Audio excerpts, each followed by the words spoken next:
I'm Karen.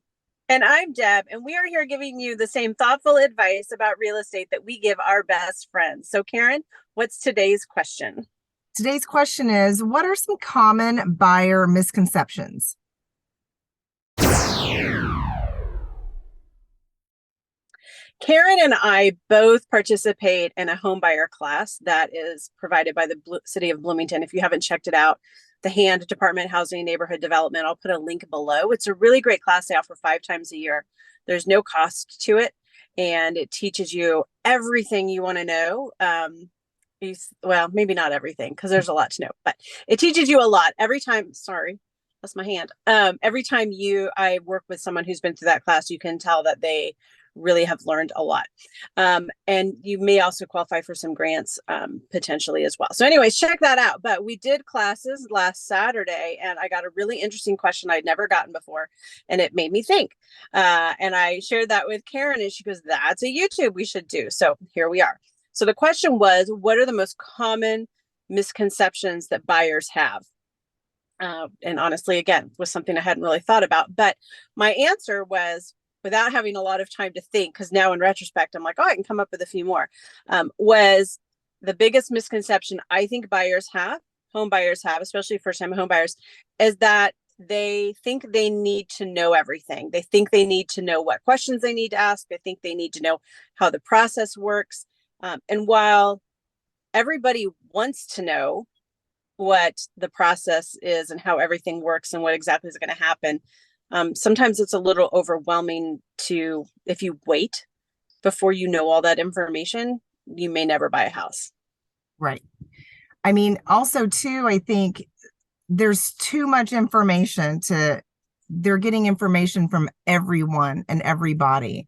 And so, like you said, if you're going to try and wait and get all of that information, you might be seeing us in about 5 or 7 years once you've gathered all that info. Right. So the most important thing is, and I talk about this all the time, developing your team of people around you whom you trust, and they're going to feed you that information when you need to know that information. We call that just-in-time training, where you get the information just in time so that you can make the right decisions, but you don't need to know every minutia detail up front before you even start the process. Right. But having that team will help you with that. I also, quite honestly, a lot of times explain things to my clients and then say, you don't even need to remember that. You're never going to be tested on that. Just know that you knew it at one point in time and it made sense, right? So there are things there in the world like physics that it's like, I understood it once when I was like 17. I don't need to understand it. And I accepted it and I will continue to accept it, even though I probably couldn't explain it to anyone else. And that's okay. What misconceptions can you think of, Karen? The one that comes to mind is when people reach out to me, they tell me what loan they want, and they've never done this before, but they'll say, I need an FHA loan. I hear that that's for first-time buyers. And so I'm always thinking someone may have mentioned to them something about FHA, and that's what they use the first time. So I kind of pull it back there and say, well, we can start with that, but if there's other loans that you qualify for, we're also going to look at those. So, but at some point, they've either done some research online or a parent or relative, grandparent has said something to them, and they are surprised that there's other options. So that brings me to my next one, which would be common misconception is that things are done the same everywhere and the same that they've always been. Right. So I hear people coming to me and they'll say, well, my parents, who are all very well-meaning, this is not intended to bash well-meaning parents, but, maybe if they haven't bought a house in 20 years or so, things are different. So if you're taking advice from people who live in a different area where things are done differently, we've talked about that before, things are done very differently in different locations. So that can be a common misconception that something is done this certain way. We talk about HGTV a lot, Karen and I, on previous YouTube podcasts and things like that. The way that you see things done on HGTV isn't necessarily how it's done here or wherever it is that you're buying. The way things were done 20 years ago isn't the same way that things are done now. Right. And I know you've seen that a lot in the loan world. Yes. especially timing. The way things were done 20 years ago, very different.